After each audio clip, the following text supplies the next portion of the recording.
Get to Vance's reaction in a moment, but I only mentioned some of the messages that you obtained, right? It's 2,900 pages that you obtained through your reporting in a conversation about an election to choose the head of the Young Republicans. There were some comments in there. One person says about their political opponents, and I quote, "Everyone that votes no is going to go to the gas chamber." Another message, somebody says, "I love Hitler." Someone else puts a smiley face emoji along with that text. A person in another context calls black people watermelon people. One person, somebody even asked how much trouble they'd be in if this group chat was leaked. Maybe that's when somebody in the chat decided to talk to you. I don't know. What more can you tell us about what was said in this? 2,900 pages is a lot. Yeah, like you mentioned, it's a lot of material. It took us a while, my colleague Emily No and I, to just read through all of these. If you see the story, it goes way beyond that. It's frankly, a lot of people have called it vile comments. I saw the vice president said that perhaps these are jokes, but we counted hundreds of epithets. And one of the professors who studies racism that we spoke to for this piece said, when you say something once or twice, it might be a joke, might be a really, really, I guess the vice president said, edgy joke. But if you say it hundreds of times, that might start to influence your worldview. And these were people, as you mentioned, who were embedded in party politics. They're chosen among their peers to really represent the future generation of the GOP. Okay, and some of the words that were used hundreds of times, the N-word, right? Was that one of them? I mean, what else?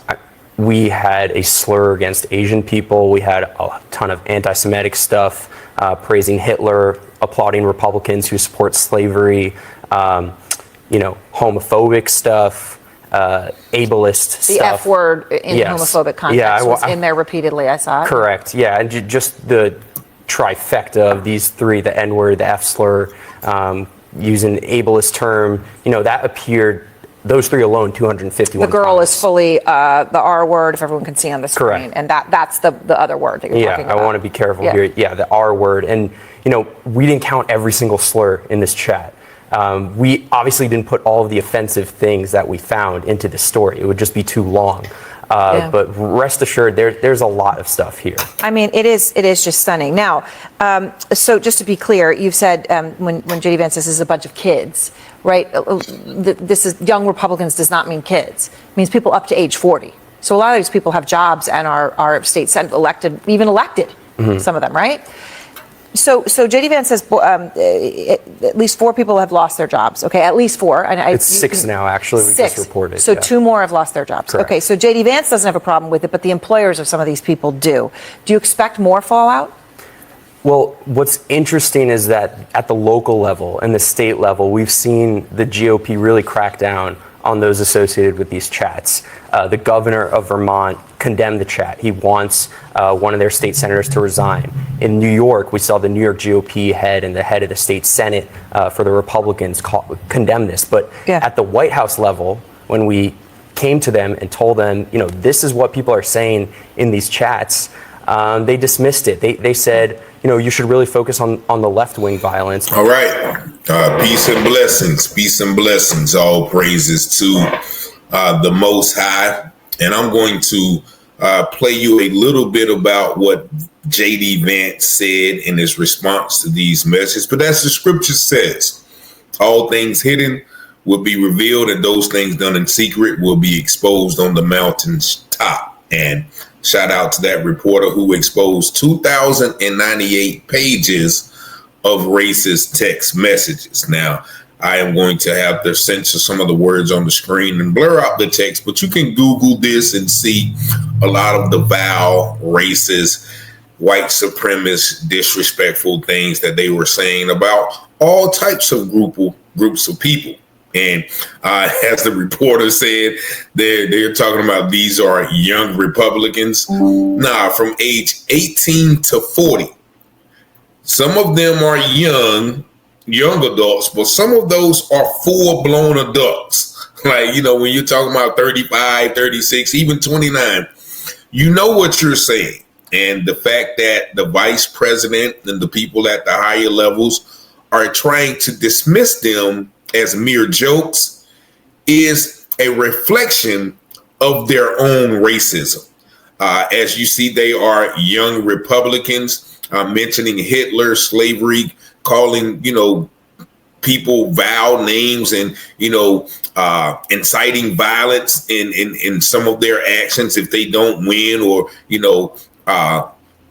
voicing violence against some of their opponents. These are young Republicans. And J.D. Vance responded on, of all things, the Turning Point broadcast from Charlie Kirk. Now, you see, I got on my shirt, I am black and I did not kill Charlie Kirk, because black people face backlash when he died. But these are a bunch of young Charlie Kirks.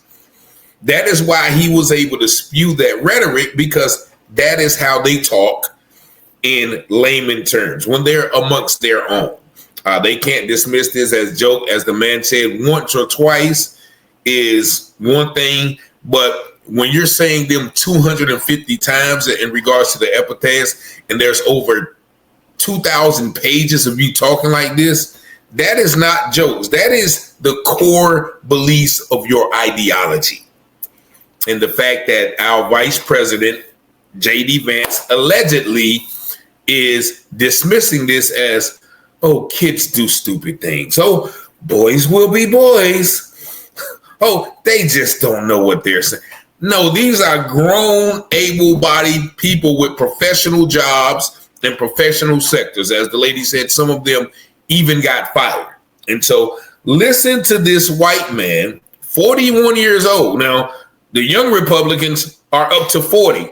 So he's calling a 40-year-old a kid in regards to these racial comments. But just look at this, and this video is fair use for literary and commentary purposes only. Just watch. Kids do stupid things, especially young boys. They tell edgy, offensive jokes. Like, that's what kids do.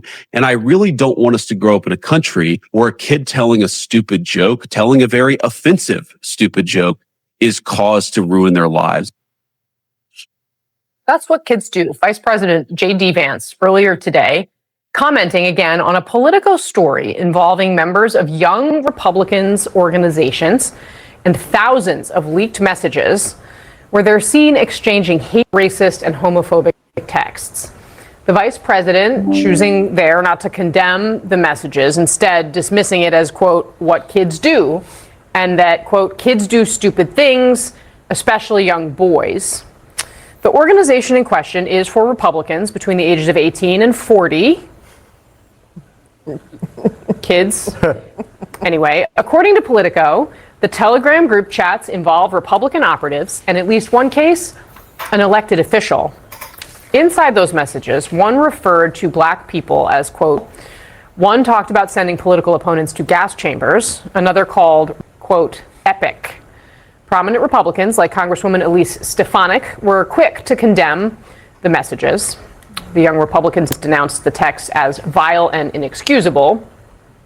Politico reports that at least one person lost their job, while another had a job offer rescinded. At least two of the people involved have apologized. My panel is back. The Arena text chain is also with us. Tolu, I want to sort of start with you on the big picture. You've spent a lot of time thinking and writing about how race and politics intersect here, and the coarsening of the discourse that is seen on display in these texts is really, well, how do you interpret the reality that these groups, these groups of people felt like this was an appropriate thing to do? Well, it's shocking to see this in public. You have to imagine that this does happen from time to time in these private group chats. I don't want to say that this is representative of all young Republicans, not at all, but it is something that has become more common, and it's something that Donald Trump, if we have to mention the president here, the leader of the party, has made more common. He talks about very coarse language when he talks about his political opponents. He has opened the door to some of this kind of language, and we see the lack of condemnation from someone like J.D. Vance saying that these are just kids, they're just being edgy.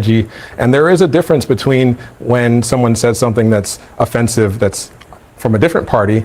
Those kinds of people, in the minds of Donald Trump and his allies, they get deported, or they get shunned, or they get told that they need to lose their jobs. You have to remember what happened after Charlie Kirk was murdered. There is an opportunity for leaders to condemn both sides. If someone on your side says something that's horrendous and offensive, you can condemn it while also condemning it happening on the other side. But there is a certain sense of hypocrisy that if something happens among my political allies, they're just kids and they need to be forgiven and given a lot of grace. If someone on the opposite side of the aisle says something that's offensive, they need to get the hammer put down on them. So I want to play for you, Tolu, something else that J.D. Vance said here today. We'll watch it because I think it plays into the point Tolu was just making. Take a look. We're not canceling kids because they do something stupid in a group chat. And if I have to be the person who carries that message forward, I'm fine with it. And by the way, if they were left-wing kids telling stupid left-wing jokes, I would also not want their lives to be ruined because they're saying something stupid in a private group chat. First of all, having a little bit of accountability, potentially losing a job or having, a role where you're representing the public, losing that role is not having your life ruined. It's having accountability for saying something when you're representing people. That's the same thing that people called for when people were, saying negative things about Charlie Kirk, who were representative of the public in their own private Facebook chats or Facebook messages. That was what Republicans were calling for back then. So it's called accountability. It's not called ruining people's lives. But it is important to note that some of these vile, racist, and homophobic languages that we see in these chats, they do cause harm for a lot of people. They do stem from a place, and for people who have power, who want to exert political power to espouse these views, that often filters into policy making. It's not just being edgy in a group chat. This is how people are seeing and dehumanizing people, and it does lead to policy differences that actually impact people's lives. So it's important to know that it's not just kids in a group chat being edgy. These are potential future leaders who have important roles. It could be the Attorney General nominee in Virginia, the Democrat Jay Jones, who's fantasized in text about his political opponent, getting 2 bullets to the head, or his children dying in their mother's arms. Sure. I mean, these are random dorks in a young Republican club who don't have anything better to do. I condemn it. I can completely condemn it. But these are not the Attorney General of Virginia possibilities. I'm very familiar with that race. Let us stipulate that the Attorney General, candidate in Virginia, should not have said that. Let's also stipulate... He should not run. He should drop out. Let's also stipulate these are not kids, 18 to 40 years old. And if you read through what they said, they knew they shouldn't be saying it. They say, we're going to get in a lot of trouble if this becomes public.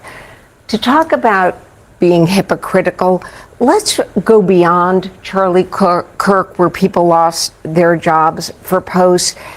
The Trump administration wanted to cancel Jimmy Kimmel and Stephen Colbert for making jokes about Donald Trump, for being a comedian. These kids, you should sit down and read some of the quotes, putting people in gas chamber. I mean, it just goes on and on, driving them to the notion that they should be excused as kids is simply they're not kids, and there's all the condemnation we can muster for it. But I find it interesting that Democrats are aghast about this today when they won't run Jay Jones out of the Attorney General's race in Virginia. So first of all, we shouldn't forget where they were doing these text messages. It was on Telegram.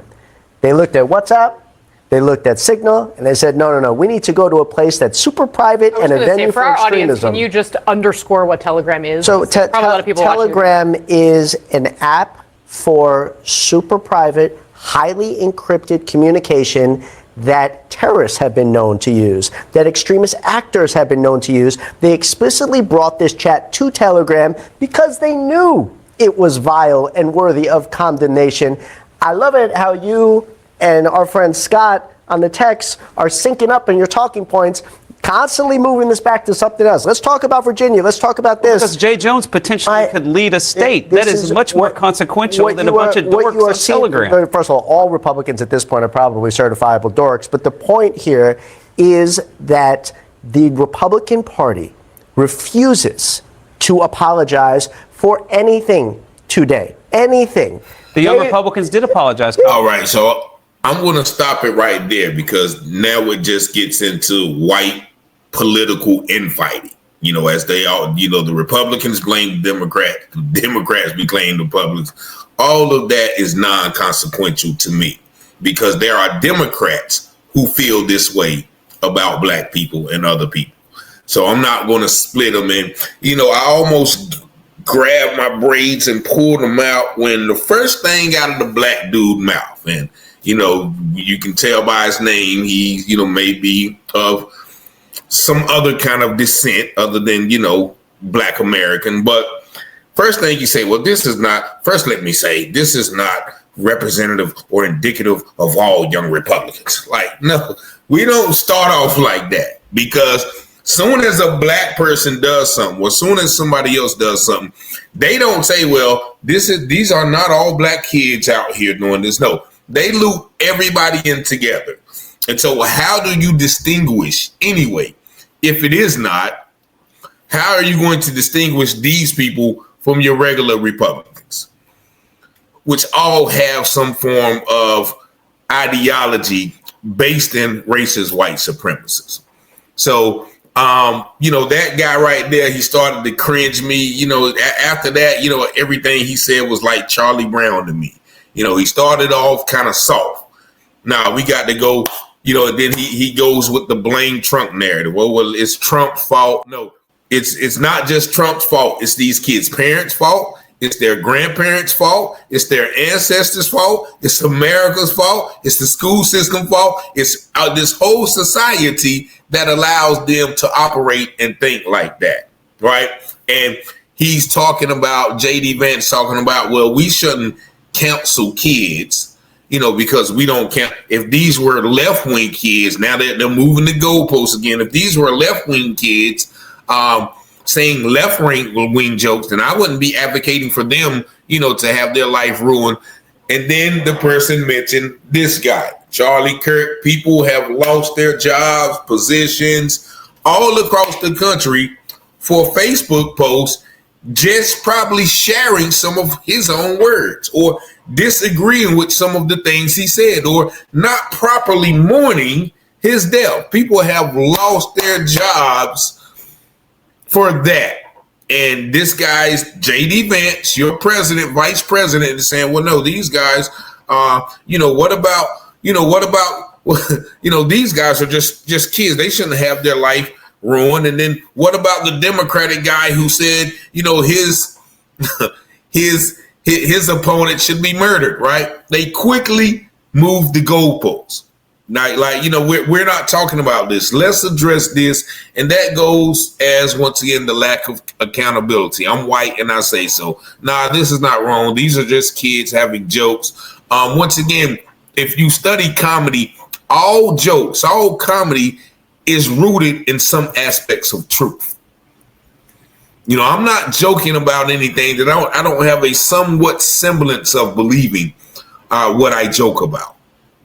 Unless it's just like too over the top. But this was not older. These were practice. These are learned behavior. These are rehearsed behaviors and conversations that these children, they got me lying, that these grown people were having. And the other guy made a point. Now, he did make this point, our brother who started off kind of soft. He said that these are people who are possibly going to be in the position of power to enact these racist views on policies, laws, and decisions. These are people who may possibly be in positions of power in society to enact these ideologies on decisions and affects people's life adversely.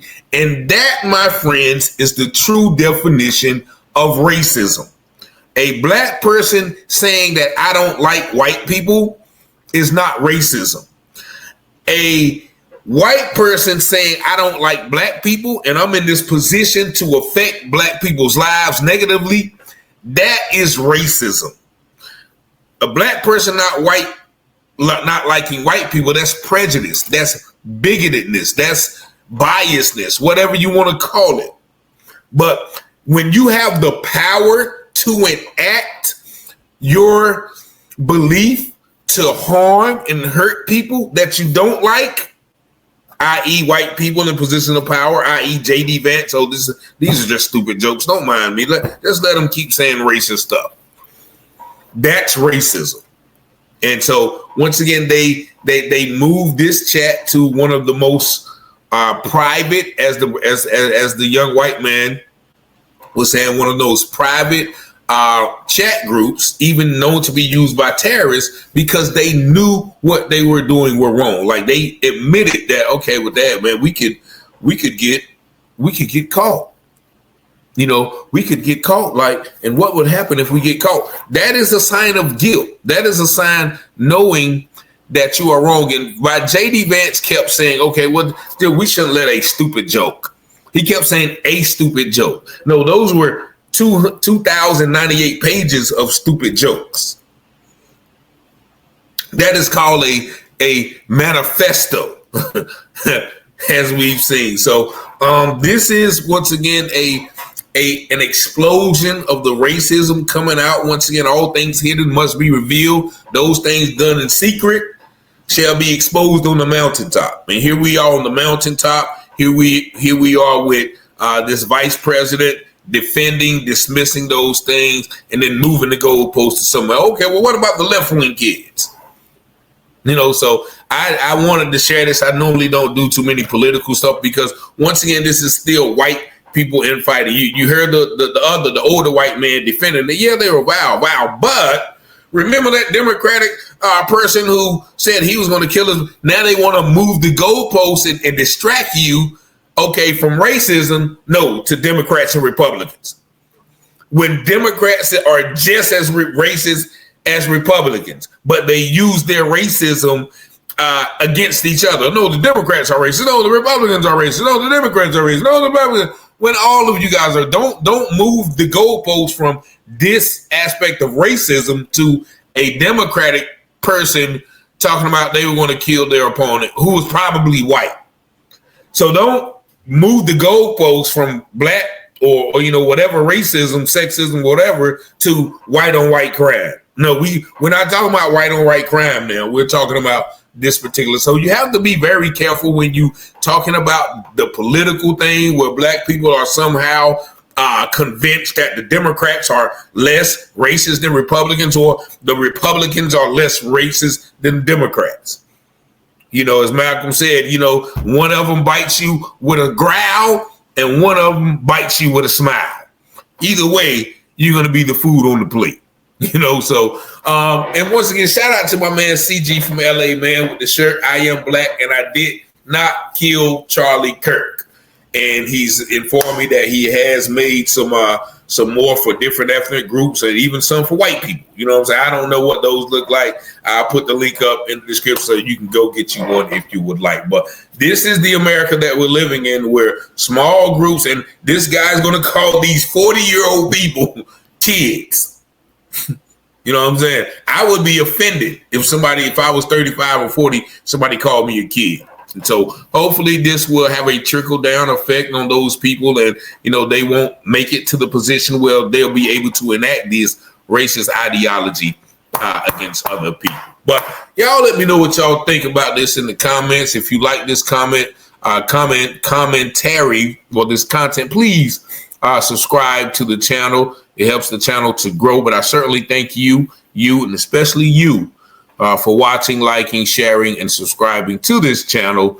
And as always, I pray you have peace and blessings. The scripture says all things that are hidden shall be revealed, and those things done in secret shall be exposed on the mountaintop. Let's go, Rich. Let's go. You watching Telehouse Publishing, breaking news coverage. Give you the truth before fake news throw mud in it. Before the jury decide and the judge discover it, you should tune in to Telehouse Publishing. Telehouse Publishing, breaking news coverage. The propaganda grammar, don't believe none of it. Before the jury decide and the judge discover it, you should tune in to Telehouse Publishing.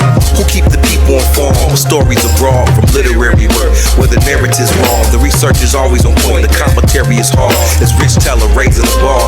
Follow along, shout out to FBA, still FTP, big up in FAC, and all my black families. There's three sides to all stories, which one you gon' believe? We run down on the false prophets when it comes to deceive. 100% urban world news, current events. We don't like them lies. Media is biased, we got God beside us. Ladies and just as power. If you don't know by now, look around me, the darkest hours. Cops squeezing hammers, they don't understand. Stop and freeze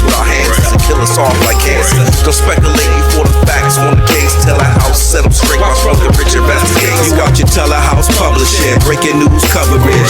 Give you the truth before fake news don't muddle it. Before the jury decide and the judge discover it, you should tune into Telehouse Publishing. Telehouse Publishing, breaking news coverage. The propaganda grammar, don't believe none of it. Before the jury decide and the judge discover it, you should tune into Telehouse Publishing. Negroes have listened to the trickery and the lies and the false promises of the white man now for too